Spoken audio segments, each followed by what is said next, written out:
தாக்குதல் நடத்துகிறான், மற்றவங்களுக்கு வந்து ஒரு ஒரு டேஞ்சராகவே தெரியும். ஆனால் அவன் நாட்டு மக்களை, அவன் ஊர் மக்களை ரொம்ப சேஃப்டியாகவும் பத்திரமாகவும் பார்த்துக்கிறான் சைனாக்காரன். ஆனால் நம்ம அந்த விஷயத்தில் கோட்டை விட்டுட்டோம். நம்ம மட்டும் இல்லை, அமெரிக்காவுமே கூட இந்த விஷயத்தை கோட்டை விட்டுச்சு. ஆனால் அமெரிக்கா வந்து பொருளாதாரத்தில் வந்து அவன் கோட்டை விடல. பொருளாதாரத்தில் எப்பயுமே அவன் நாட்டில் டாப்லேயே வச்சுக்கணும் வரல, அவன் ரொம்ப குறிக்கோளாக இருக்கான். ஸோ நம்ம வந்து பொருளாதார வளர்ச்சி மட்டும் நோக்கி போகக்கூடாது. மக்களோட நல்ல சிந்தனைகள் ரீதியாகவும் சரி, ஒழுக்க ரீதியாகவும் சரி, ஒரு வாழ்க்கை முறை ரீதியாகவும் சரி, நல்ல வளர்ச்சி நோக்கி நம்ம போய் ஆகணும். இந்த போதை வசதிகளுக்கு நம்ம நாடு அடிமையாயிருச்சு. இளைஞர்கள் அடிமையாயிட்டாங்க, யங்ஸ்டர்ஸ் அடிமையாயிட்டாங்க. இதுக்கு காரணம் மத்திய மாநில அரசுகள், மத்திய ஒன்றிய அரசும் மாநில அரசும் இதற்கு வந்து பொறுப்பேற்றே தீர வேண்டும். இதில் மாற்று கருத்தே கிடையாதுங்க. ஸோ இதெல்லாம் சரி செய்கிற மாதிரி மேபி நம்ம பார்க்கலாம். தங்க தளபதி, இளைய தளபதி, தமிழக வெற்றி கழகத்தின் தலைவர் விஜய் அவர்கள் வந்து அரசியல் பிரவேசம் எடுத்து ஒரு பெரிய மாற்றத்தை ஏற்படுத்துவார்னு நம்ம நம்புவோம். அரசியல் பிரவேசம் எடுத்தாச்சு. ஜனநாயக இசை வெளியீட்டு விழா இப்போ டிவியில் ஓடிட்டுருக்கு. மலேசியாவில் நடந்த இசை வெளியீட்டு விழா ஜி தமிழ் சேனலில் ஓடிட்டுருக்கு. அப்புறம் யூடியூப்லேயும் ரிலீஸ் ஆகும் பாருங்கள்.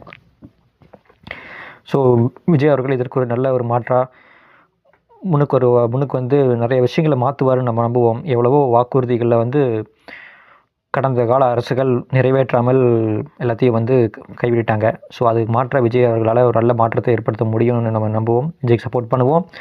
Let support Vijay, let support டிவிக்கு, லெட் சப்போர்ட் தமிழக வெற்றி கழகம், தாவேகா. அண்ட் எஸ், இதுதான் எனக்கு வீடியோ நான் பேசணும்னு நினச்சேன்.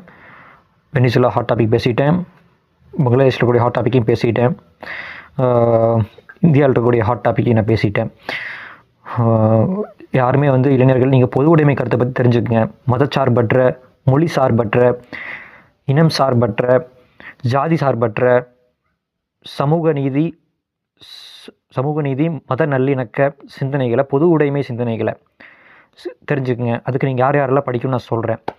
நானே பாருங்கள், விஜய் அவரோட கட்சி கொள்கை தலைவர்கள் வச்சுருக்கிற மாதிரி நான் என் கட்சி கொள்கை தலைவர்கள் வச்சுருக்கிறேன். சார், என் கட்சியில், என் யூடியூப் சேனலில் என்னோடய இதுக்கு like Karl Marx, Mother Teresa, Vivekanandar, Abdul Kalam, Ambedkar, அப்புறம் பாரதியார். ஸோ அந்த மாதிரி நல்ல தலைவர்களை படிங்க, நல்ல விஷயங்களை தெரிஞ்சுக்குங்க.